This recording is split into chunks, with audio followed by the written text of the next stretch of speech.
اس استغفار کے فائدے ذرا سنیے گا.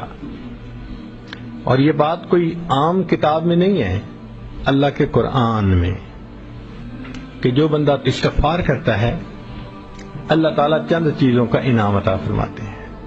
حضرت حسن رضی اللہ تعالیٰ عنہ ایک مرتبہ تشریف فرما تھے.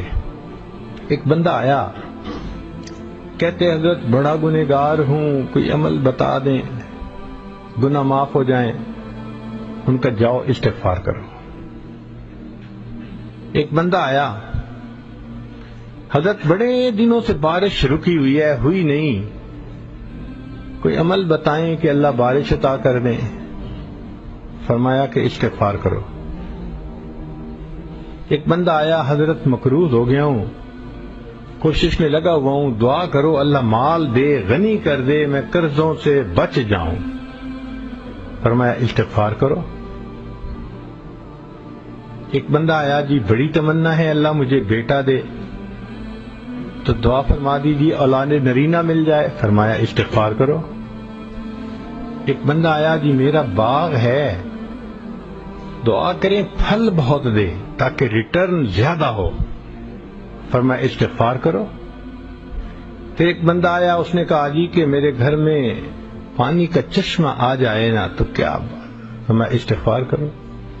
اب جو بندہ قریب بیٹھا ہوا تھا نا وہ بڑا حیران کہ یہ اچھا نسخہ آ گیا ہے حضرت کے ہاتھ میں، جو آتا ہے استغفار، جو آتا ہے استغفار. تو اس نے کویسچن پوچھ ہی لیا کہ حضرت آپ ایک ہی عمل سب مشکلات کے لیے بتا رہے ہیں. تو سیدنا حسن رضی اللہ تعالیٰ عنہ نے قرآن مجید کی آیت پڑھی کہ اللہ تعالیٰ قرآن مجید میں فرماتے ہیں فَقُلْتُ اسْتَغْفِرُوا رَبَّكُمْ إِنَّهُ كَانَ غَفَّارًا. تو گناہ معاف ہوتے ہیں استغفار کرنے سے. يُرْسِلِ السَّمَاءَ عَلَيْكُمْ مِدْرَارًا، وہ تم پر بارشیں برسائے گا. وَيُمْدِدْكُمْ بِأَمْوَالٍ، وہ مال سے تمہاری مدد کرے گا.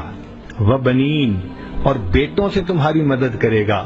وَيَجْعَلْ لَكُمْ جَنَّاتٍ، تمہارے باغوں کا پھل زیادہ کر دے گا. وَيَجْعَلْ لَكُمْ أَنْهَارًا، اللہ پانی کے چشمے جاری فرما دے. ایک آیت مبارکہ میں استغفار کے اتنے فائدے ہیں.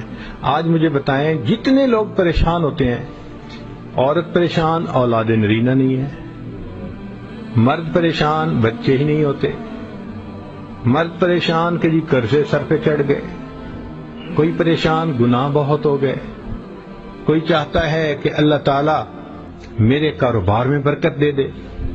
تو بھئی جیسے باغ کا پھل بڑھ جاتا ہے تو یہ کاروبار بھی تو باغ کی مانند ہے. استغفار کا ایک عمل ہم اگر پابندی سے کرنے لگ جائیں ہمارے سارے مسئلے اسی سے حل ہو جائیں. کسی عملیات والے کے پاس جانے کی ضرورت نہیں ہے، نہ حساب کروانے کی ضرورت ہے، نہ کسی سے کچھ لکھنا لکھوانے کی ضرورت ہے. قرآن پاک کا نسخہ ہے، سچی بات ہے، اللہ کا کلام ہے، اللہ کی بات سچی. آپ اس کو آزما کے دیکھیے کہ استغفار کی کثرت سے اللہ تعالیٰ بندے پر کیا رحمتیں فرماتے.